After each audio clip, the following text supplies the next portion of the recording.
Halo guys dan teman-teman, kali ini saya akan share cara yang biasa saya lakukan karena referensi foto. Kali ini foto yang digunakan adalah foto Eril JKT48. Sumber referensi fotonya saya tulis di bawah ya. Yang biasa saya buat itu sekitar 4000 kali 2000 piksel. Sebelah kiri saya biasanya adalah referensinya dan sebelah kanan adalah space untuk gambar. Kita bisa lakukan analisa foto dulu ya. Saya akan buat garis-garis di atas foto ini untuk kita analisa strukturnya. Tetapi buat yang udah terbiasa ya kadang-kadang kita nggak perlu lagi tarik garis di atas foto, tapi kita bisa imajinasikan saja garis-garis itu ada. Nah, kalau kita lihat di sini ada layer satu yang referensi, kemudian kita buat satu layer lagi di atasnya untuk studi garisnya ya. Saya gunakan warna ungu di sini. Kalau kita langsung tarik garis ya, yang biasanya kita lihat adalah pertama kali bagian tengah dari wajah itu yang membagi ya, dahi, kemudian ke hidung, ujung hidung, bibir, dan dagu. Kita lihat seberapa kemiringannya. Nah, kalau misalnya agak terlalu tersaru dengan gambar, dengan fotonya, kita bisa redupan sedikit. Caranya macam-macam sih. Kalau yang kali ini saya coba dengan level ya, supaya fotonya tidak terlalu keras, kontras, tetapi masih terlihat ya. Nah, kita balik ke layer yang garis tadi. Saya coba zoom. Nanti suatu saat kita sudah tidak membutuhkan gambar yang redup lagi, kita tinggal matikan layer levelnya. Nah, lalu kita sudah mengetahui ya bahwa di foto ini si model tidak tegak lurus kepala dan wajahnya, tetapi miring ke sana. Ini kirinya kita ya, tapi kanannya dia.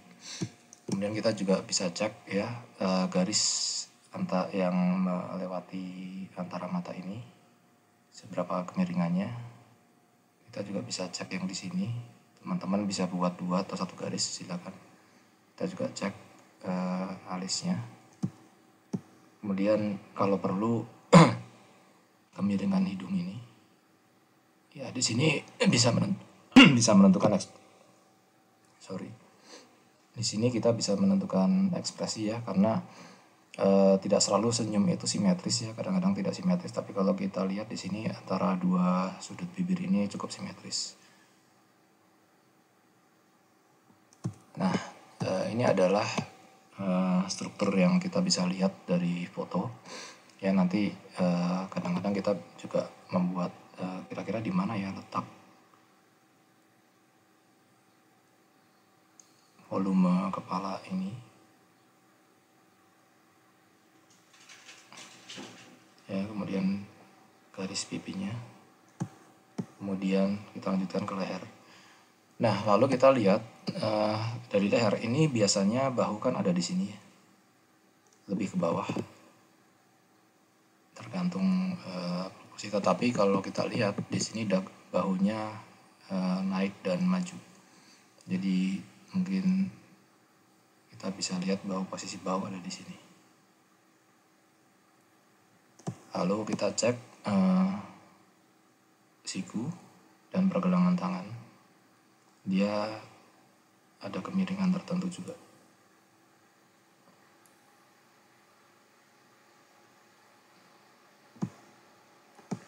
Kita lihat lagi bahu yang sebelah ini ketutup rambut, tetapi kita bisa perkirakan bahwa ada kemiringan ya.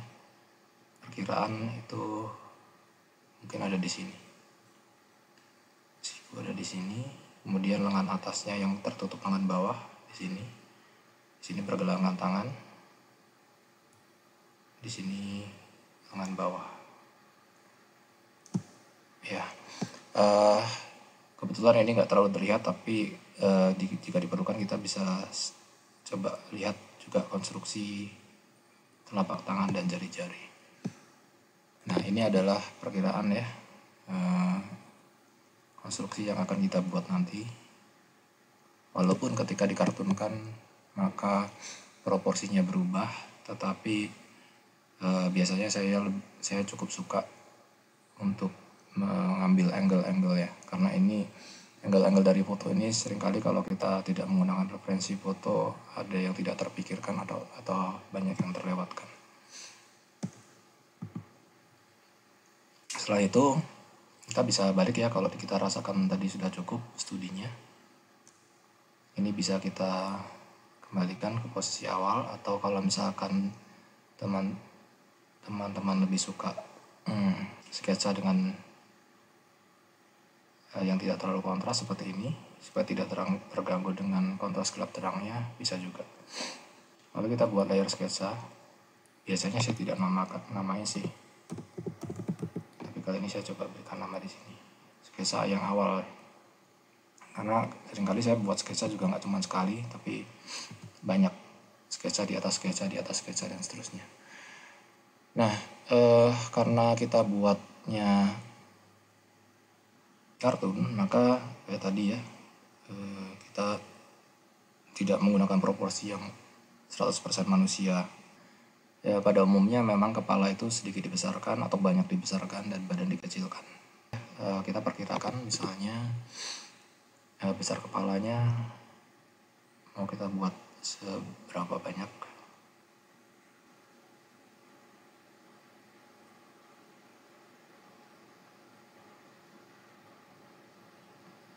Nah, ini kemiringan ya.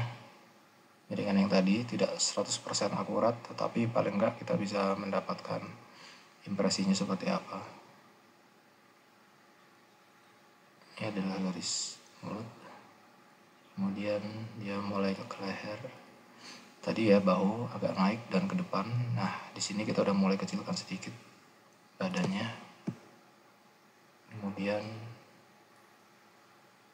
kemiringan dari si lengan atas, siku. Tadi kita udah coba ya.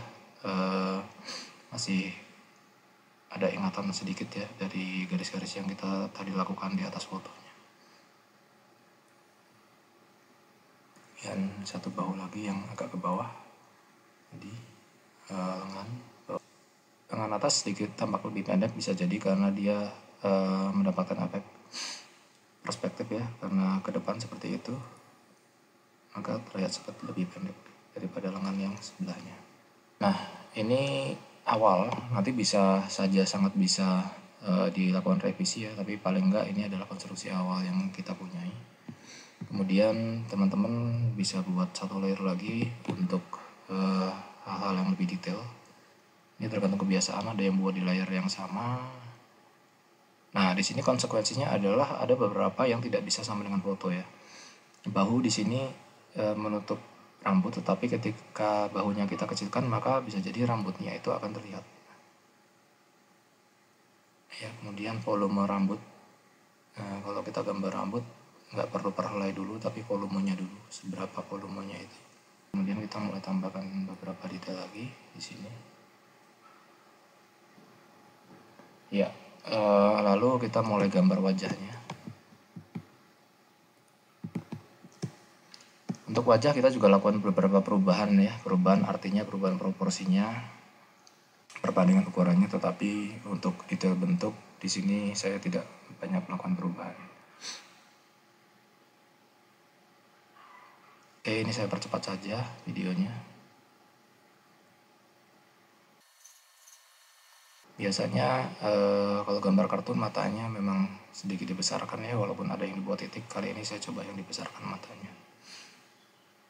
Hidungnya biasanya dikecilkan karena mendekati proporsi anak-anak atau bayi.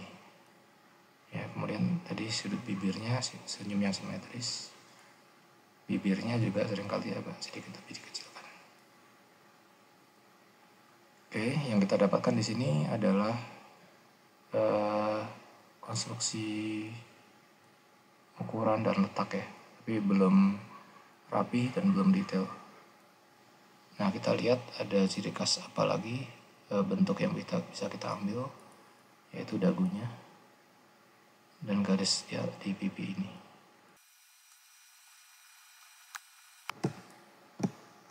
Ini sketsa yang awalnya ya teman-teman. Oke, kita lanjutkan. Kita mau coba masuk lebih detail ya ke bagian wajah. Karena jarak referensi dan sketsa terlalu jauh, kadang-kadang saya duplikat beberapa bagian yang kita dekatkan supaya jarak antar mata kita melihat tidak terlalu jauh. Lalu kita bisa zoom agar kontrol garisnya lebih baik ya, kita zoom seperti ini. Nah, sketsa yang tadi, ini sketsa yang awal, teman-teman bisa sedikit redupkan juga kalau diperlukan ya. Biasanya saya suka meredupkan, bisa dengan level juga. Oke. Nah, kita buat sketsa yang lebih detailnya. Kita bisa gunakan warna yang lain, misalnya warna merah tua.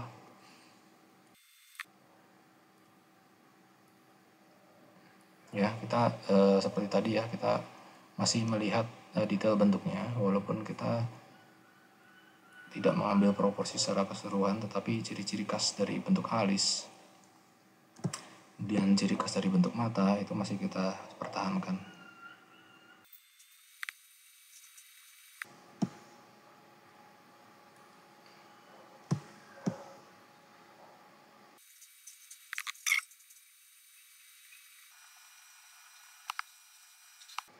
Oke, ini tadi kita percepat aja ya,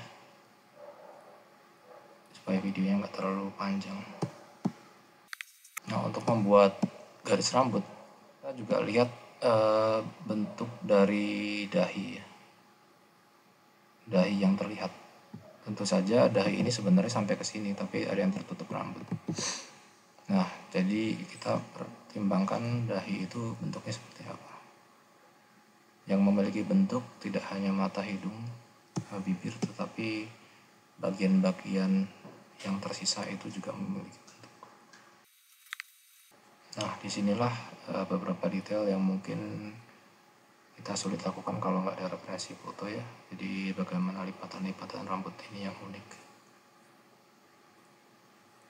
Ya, ini ada rambut yang ke belakang, ada yang ke samping.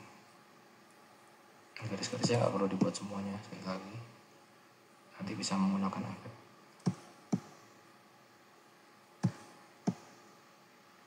Kemudian ada beberapa garis senyum. Nanti bisa kita rapikan ketika pewarnaan ya. Nah, kemudian untuk mata kita lihat posisi dan besar bagian irisnya yang hitamnya maksudnya. Nah, ini kita ketika menggambar hitamnya kita juga perhatikan sisa atau bagian putihnya sebesar apa dan shape-nya seperti apa. Ya, kita bisa lihat bahwa shape dan besar atau luas yang putih yang di sini, lebih besar daripada yang di sini. Ini pun sama ya, sehingga matanya kita bisa mendapatkan gambar mata yang arah pandangannya sesuai. Oke, kita lanjutkan saja keseluruhan ya. Ini akan saya percepat videonya.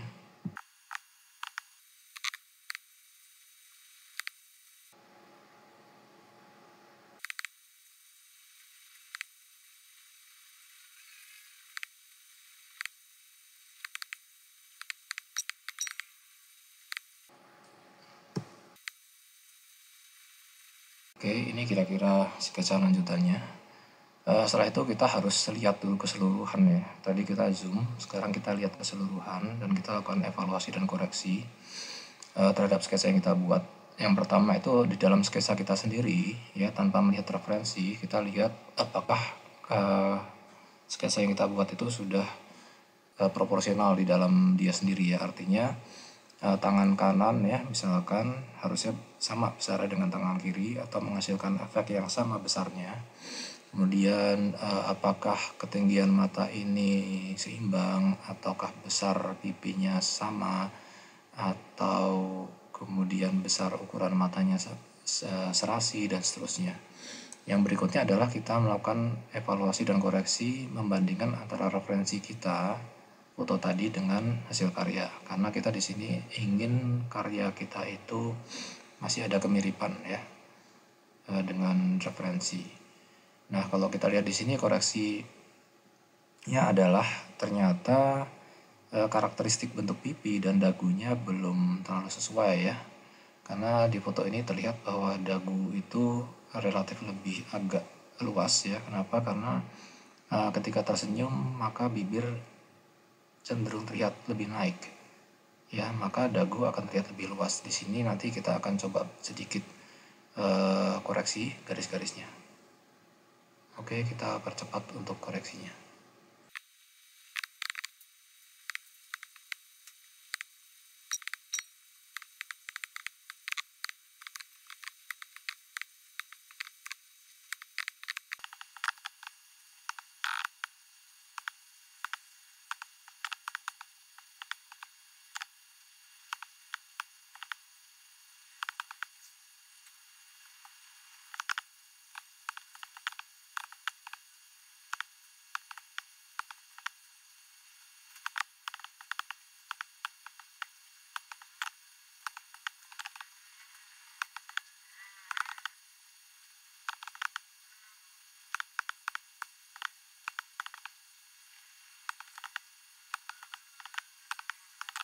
Oke, ini adalah sketsa ya. Sebelum kita masuk ke warna, kan ada beberapa hal yang akan lebih mudah kita lakukan ketika kita melakukan pewarnaan dan pencahayaan ya.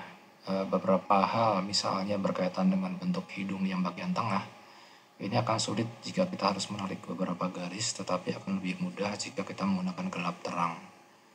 Untuk langkah berikutnya kita akan tentukan dulu beberapa warna yang akan kita gunakan. Karena kita sudah masuk warna dan gelap terang, maka akan kembali ya ke sini. Jadi atau foto aslinya ya, warna foto aslinya, walaupun kita nanti tidak 100% mengikuti foto aslinya. Nah, kita buat palet warna dulu.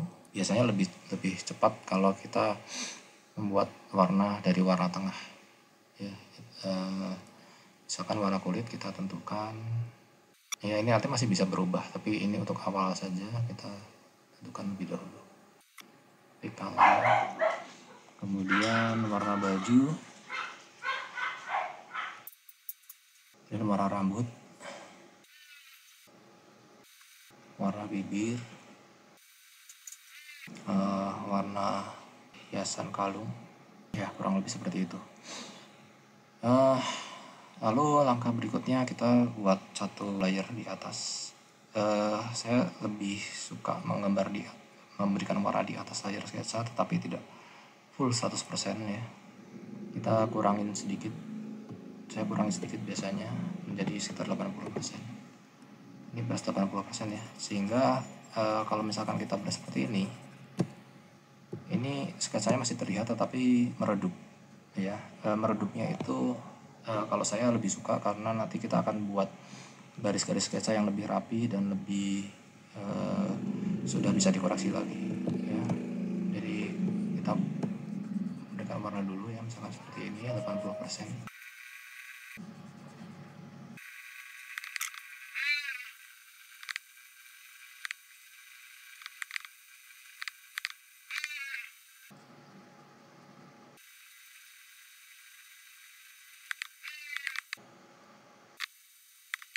Oke, demikian warna dasar yang kita buat. Kemudian kita mulai masuk ke gelap terang ya. Jadi dari warna yang tadi itu kita bisa pick misalnya adalah warna kulit lebih dahulu. Kita buat layer di atasnya. Kemudian kita ambil warna kulit ya. Lalu kita cari warna gelapnya. Oke. Nah, untuk membuat warna gelap, kalau 80% kita bisa juga sih gunakan ya. Tapi kalau terlalu keras mungkin kita bisa gunakan opacity-nya lebih rendah. Nanti bisa berkali-kali untuk diberaskan ya. Kita coba 40%. Seperti ini.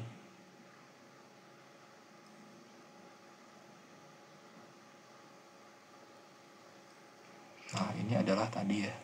Jadi ada beberapa bagian itu yang sulit kita buat garis, tetapi kita bisa buat dengan gradasi. Kita bisa ubah juga sampai 20%. Ya, kita tinggal klik aja angka 2. Itu 20% kalau settingannya seperti itu. Oke, ini bisa kita percepat.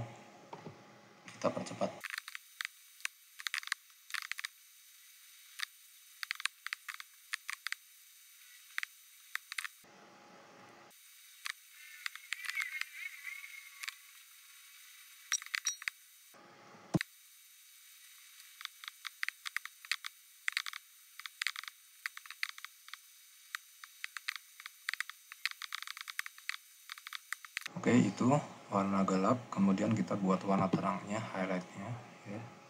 Kita ambil lagi seperti tadi warna tengah, kemudian kita cari warna terang yang kita inginkan ya. Ini saya buat layer baru di atasnya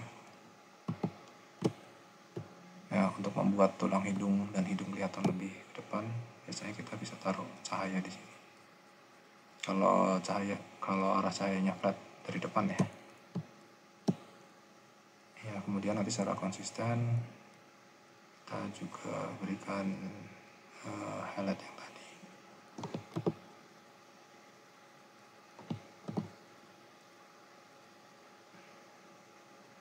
Di pipi juga agak maju seperti ini, di dagu.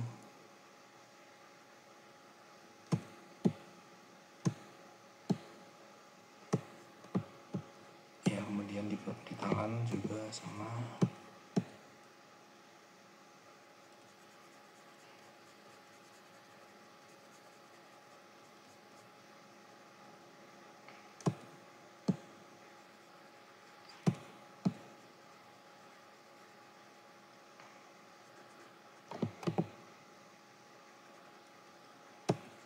Oke,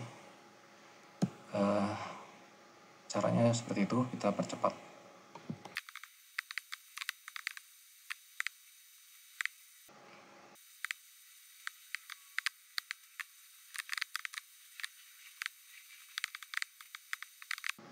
Itu warna gelap dan terang sudah ya. Tentunya kita harus lanjutkan dengan tahap finishing, karena tadi ketika kita memberikan warna terang dan gelap, sketsa pun perlu dibenahi dan dikoreksi lagi. Juga dikoreksi ketika kita sudah memberikan gelap terang, apakah ada shape-shape yang perlu diubah dan disesuaikan lebih lanjut. Tetap menggunakan brush ya, dan kemudian out untuk pick warna. Untuk tahap ini kita bisa buat satu layer di atas, itu layer finishing ya. Tahap ini kita akan percepat saja.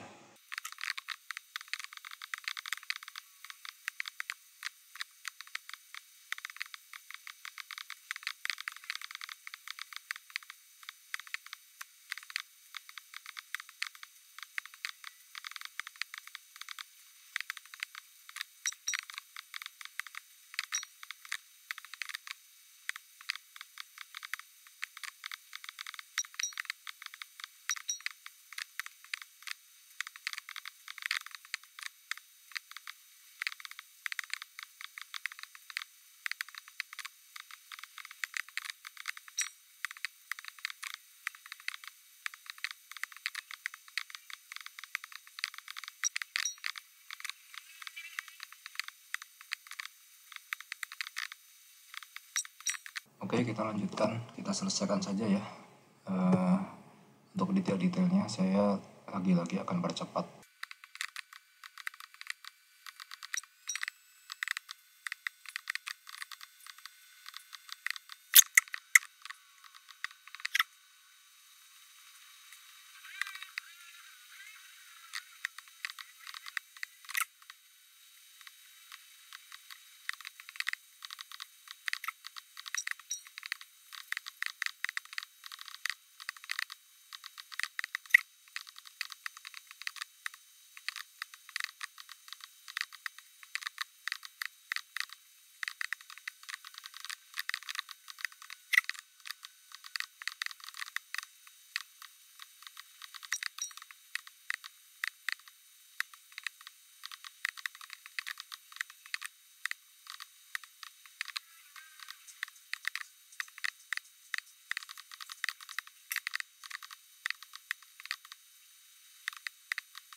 Baik teman-teman dan guys, demikian yang bisa saya share untuk kali ini.